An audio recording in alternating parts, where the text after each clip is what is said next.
Bem-vindos ao nosso canal YouTube, no Falando Nisso de hoje, com Review Android. Que pergunta, Android!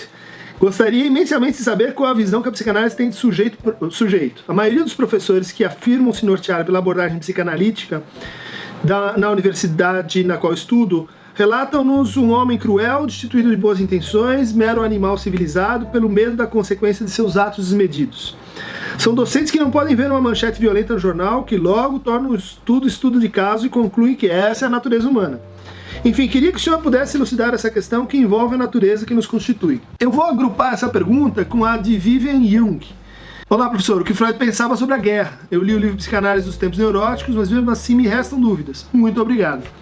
Então essa nossa compulsão a produzir guerras, inimigos, adversários e a odiar o outro vai se conectar com essa pergunta sobre se isso remete a um tipo de natureza. Quando a gente fala em natureza, é uma discussão ontológica, né? Se isso remete a algum tipo de essência da humanidade, e ao mesmo tempo antropológica, né? O que difere então a gente de outras experiências de seres vivos, né? Como os animais. Muitos já perceberam como o Freud pertence a uma linhagem dentro da modernidade que teria começado com Hobbes, né? E a sua ideia do homem lobo do homem. Do homem como um ser assim que vai exercer sua violência sobre o outro, que vai exercer sua vontade de dominação e que em função disso a gente precisa de um Estado que apazigue e controle a segurança e exerça sua violência sobre nós, né? Porque no fundo, veja, a hipótese da natureza do homem tem que ver com esse objetivo do Hobbes, que era de pensar o contrato social.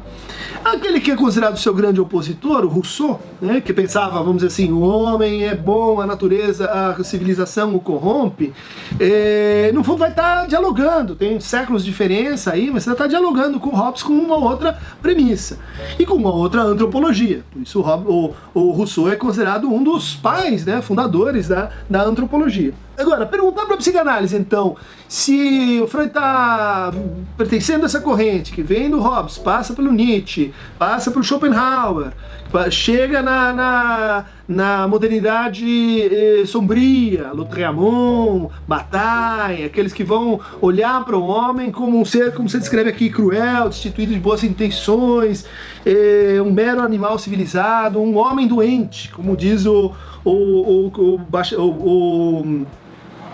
Bataille.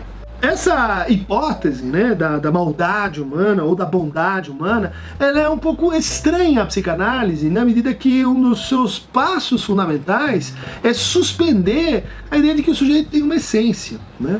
A essência do sujeito é o vazio, a essência do sujeito é o desejo motivado e causado pela falta, ele portanto desqualifica um pouco a pergunta. Né?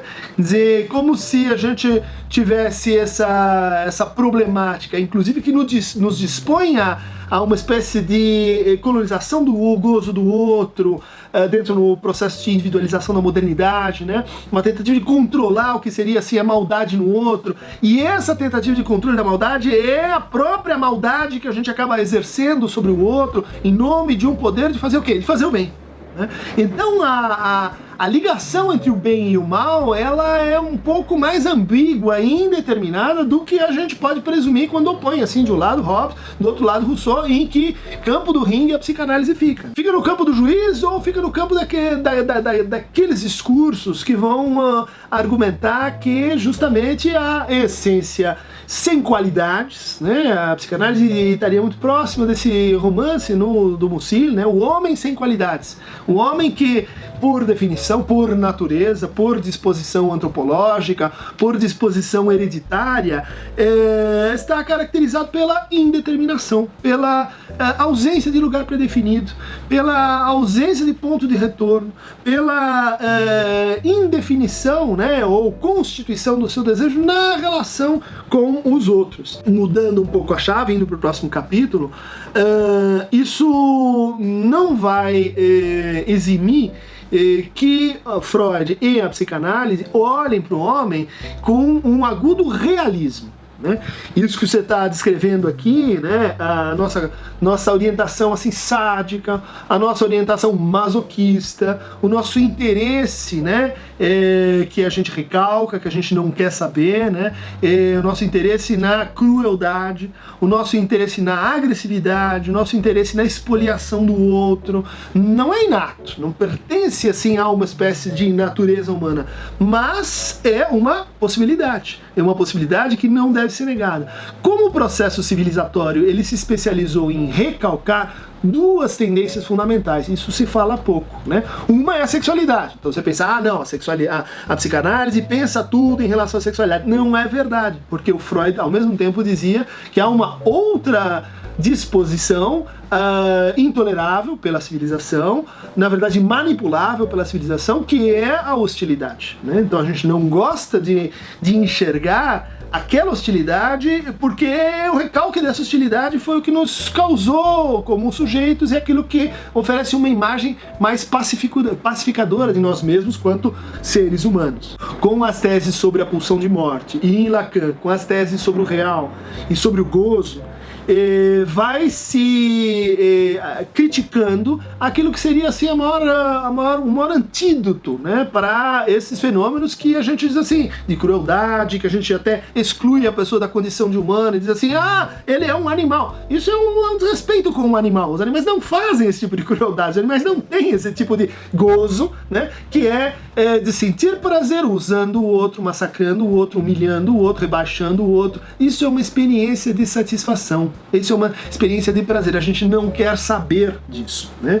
Não quer dizer que sejamos então exclusivamente homo lupi homo, né? Quer dizer, o homem é lobo do homem. Porque é uma frase de Freud muito ponderada sobre isso. Ele diz que nós somos ao mesmo tempo nós nos achamos muito mais do que nós somos, né? Nós queremos uma imagem de humanos muito melhor do que a nossa realidade nos impõe, né? Nossa realidade de envelhecimento, de morte, de egoísmo, de sobrevivência. Mas ao mesmo tempo, como a gente não consegue alcançar esse ideal superestimado, frequentemente a gente inverte ele numa imagem mais rebaixada de nós mesmos, né? Uma imagem que generaliza, que universaliza, que nos torna, vamos dizer assim, partícipes de uma guerra de todos contra todos, né? Que nos leva à pergunta da Vivian, né? Seria possível imaginar então a psicanálise como um discurso que poderia nos ajudar a encontrar a paz universal, ao refreamento completo, à civilização completa dos nossos pulsões, das nossas ambições que ultrapassam a lei. No fundo, a guerra, já dizia Clausewitz, né? É a política por outros meios. É um estado transitório entre o estado de política e o estado de guerra, depois volta para o estado de política, né? Ela é a violência que você põe em prática para voltar à condição de disputa e de trato político dos conflitos. Na correspondência com Einstein, o Freud vai dizer é muito pouco provável que a gente consiga eliminar as guerras pela eliminação, pela educação, pelas práticas políticas, completa da violência no ser humano, né? Pela eliminação completa da hostilidade. Isso é justamente o argumento dialético dele. Esse excessivo ideal é o que nos reprime, nos recalca mais ainda e que faz com que a violência volte de forma errática. Volte de uma forma assim em que o nosso inimigo é destituído da humanidade, como a gente faz quando a gente chama outro de animal, o nosso indivíduo é destituído de palavra, o nosso indivíduo é alguém com quem a gente não pode conversar e nem reconhecer, a gente só pode tratá-lo com violência. Por quê?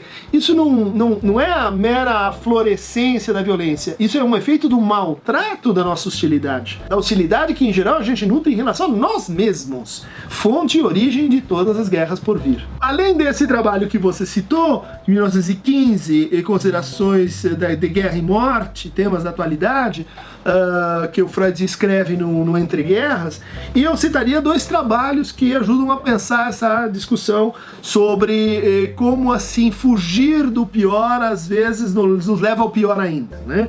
O trabalho de Dominic Fingerman e Mauro Mendes Dias, Por Causa do Pior, da Iluminuras, né? Com um corte lacaniano, né? Vai mostrar como justamente quando a gente evita o nosso mal, a gente se causa o mal e a gente dá todas as chances para que o tratamento da nossa própria hostilidade, da nossa pulsão de morte, encontre um mau destino. Um texto de corte mais sociológico, clássico, né? Jurandir Freire Costa, Violência e Psicanálise, da Graal, mostrando como a economia política da violência, da agressividade, ela não está fundada num naturalismo, nem num essencialismo, quando a gente fala em psicanálise, mas justamente numa atitude mais trágica e mais consequente com a reflexão do homem como um ser finito e não como um ser de infinitude.